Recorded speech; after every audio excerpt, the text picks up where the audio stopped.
सात जुलाई 2026 आज की वाणी का संपूर्ण मंथन। ओम नमः शिवाय। 1. बाप और धन की टक्कर। समझानी।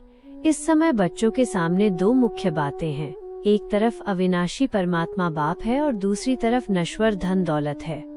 दोनों के बीच एक आंतरिक टक्कर है। धन आज है और कल खत्म हो जाएगा, लेकिन बाप सदा था, है और रहेगा। इसलिए बच्चों को बुद्धि से यह तय करना है कि सच्चा प्यार किससे करना है। उदाहरण, बाप भाग्य उस बच्चे का बनाता है जो धन या साधनों के अहंकार में आने के बजाय खुद को छोटा बच्चा समझकर बाबा की गोद में बैठ जाता है। 2. समझदार बनाम छोटा बच्चा, भाग्य की कलम। समझानी। जो बच्चे खुद को बहुत समझदार और ज्ञानी मानकर अहंकार में आ जाते हैं, वे अपना भाग्य खुद लिखने की कोशिश करते हैं और बाबा से दूर हो जाते हैं। सच्चा भाग्यवान वो है जो बहुत समय ज्ञान में रहने के बाद भी खुद को छोटा बच्चा मानकर बाबा का हाथ पकड़ता है और कहता है कि बाबा, मेरा हाथ पकड़कर मेरा भाग्य लिखवाओ। उदाहरण, समझदार बच्चा अपनी महंगी कलम और स्याही साधनों पर घमंड करता है, लेकिन जब वह नकली कलम टूट जाती है तो वो रोता है, जबकि छोटा बच्चा बाबा की असली कलम के साथ सदा सुरक्षित हंसता रहता है। 3.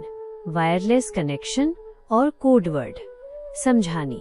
जैसे बिना तार के हवा में बातें सुनाई देती हैं, वैसे ही परमात्मा की प्रेरणाएं और शक्तियां भी हवा के माध्यम से आत्मा तक पहुंचती हैं। इसके लिए आत्मा के पास सही याद और योग का तरीका, कोडवर्ड होना जरूरी है। अगर कनेक्शन नहीं जुड़ रहा है तो गलती बाप की नहीं बल्कि हमारे गलत नंबर या कोडवर्ड लगाने की है। उदाहरण, जैसे कान में लगाने वाले ईयरफोन में बिना तार के अंदरूनी कनेक्शन से आवाज सीधे सुनाई देती है और दूसरे को पता नहीं चलता, वैसे ही आत्मा और परमात्मा का गुप्त कनेक्शन होता है। 4. मांगना महापाप, मांगने से मरना भला। समझानी। बाबा के नाम पर किसी से भी विशेष रूप से धन मांगना बिल्कुल गलत है।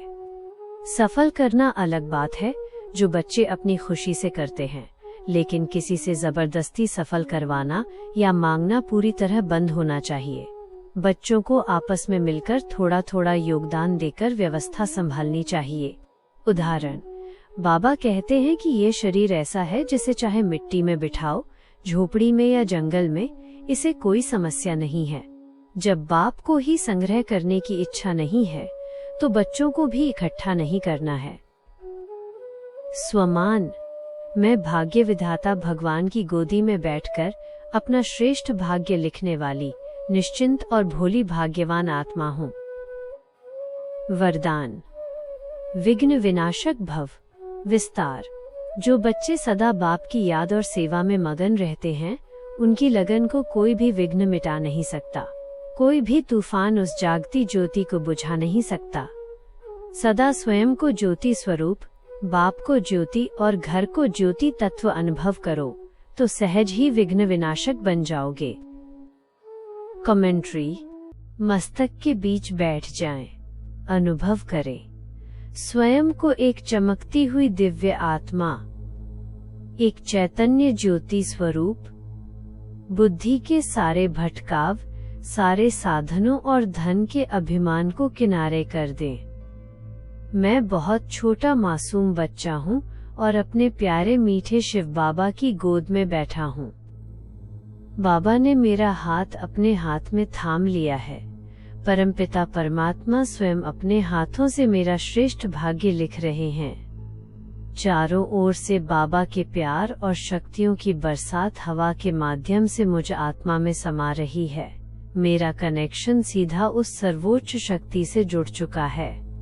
मैं पूरी तरह सुरक्षित हूँ, निश्चिंत हूँ और हर विघ्न से मुक्त एक अखंड जगती ज्योति हूँ। ओम नमः शिवाय।